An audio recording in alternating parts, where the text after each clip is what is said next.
I call the Honourable the Treasurer. Thank you, Madam Speaker, and I rise to join with everyone else in offering our condolences, particularly to that towering figure, Tammy Fraser, and the Fraser family on the loss of their husband and father, and for the nation, a former Prime Minister.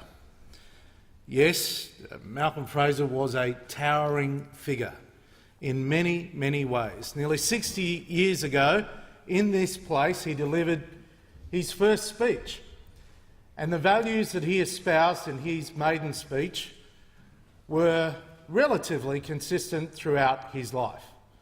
In fact, he was quite prescient. He said at that time Australia had a population of 9 million, and he said, "I hope and expect that I'll live to the day when Australia has a population of 25 million." And he almost got there, but unquestionably he did get there in 1975. And there's been a lot of retrospection in the debate about Malcolm Fraser and indeed Gough Whitlam in 1975. It was a different era to that which many would like to think about. It was a different era where the world was divided into two. You were either a fan of Skyhooks or a fan of Sherbet. You're either a Manly supporter or a West supporter. You're either Liberal or Labor. You're either Holden or Ford. The divisions in the community were pretty stark, as it was in the environment of the Cold War. It was stark division in the community. And Malcolm Fraser did ride that division. He did ride that division in order to obtain power. And he was a fierce advocate. Now, as a very young boy, I remember our teacher rushing into the classroom on the 11th of November 1975, yelling out, "The government's been sacked." And I thought to myself, I don't know what that means. But it was the beginning of an era of incredible division. And Malcolm Fraser knew that. And unquestionably, it shaped the way he thought he should behave into the future. There's no doubt about that. He was the right man at the right time for our nation. He knew he was not perfect. Of course, no Prime Minister is. No successful member of this place will ever be perfect. They will have flaws and they will make mistakes.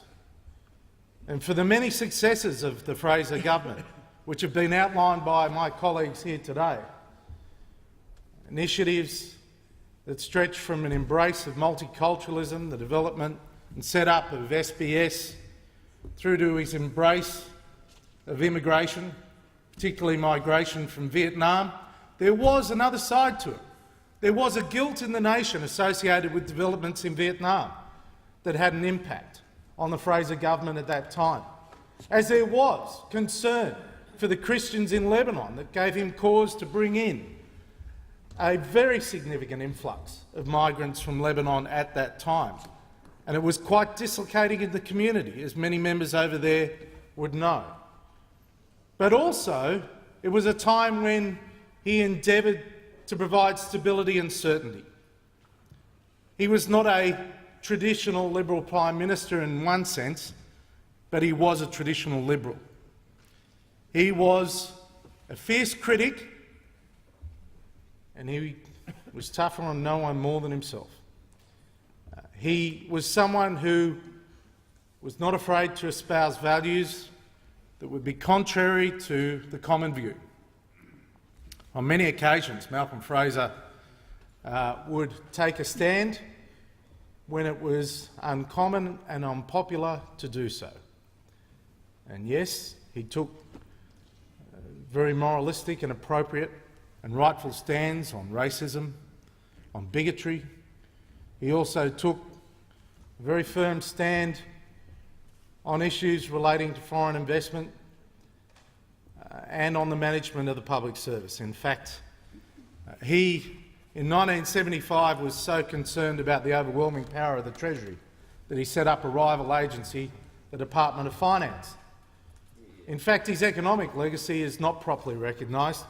In the 8 years that he was Prime Minister, the economy grew in size by nearly 20%.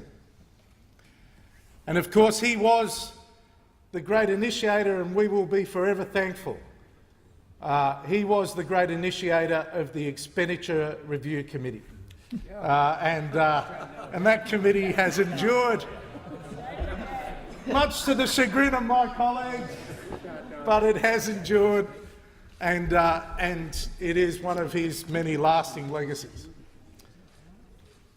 Madam Speaker, in his 1971 Alfred Deakin lecture, Malcolm Fraser was espousing the challenge that life was not meant to be easy. He was taken out of context at that time, but he was recognising that the world was changing and changing quite rapidly, and that nations must change to cope in order to survive. That 1971 Alfred Deakin lecture I would commend to the House as something to reflect upon. The world does change. Malcolm Fraser changed with it, but his values were consistent. His values were consistent. I, like many others here, had many interactions over the years with Malcolm Fraser. He would occasionally ring to offer advice. On numerous occasions he would give criticism publicly and privately. You know, the hardest thing about being in the Liberal Party, Madam Speaker, is that some of our toughest critics are our own. And Robert Menzies was no different. Malcolm Fraser was no different. It is because we expect so much of ourselves. The modern left is trying to own Malcolm Fraser, but no one owned Malcolm Fraser. He was his own man. He was a genuine Liberal. He was of the Liberal Party, and forever, no matter what happened in later years, he will remain a part of the Liberal Party.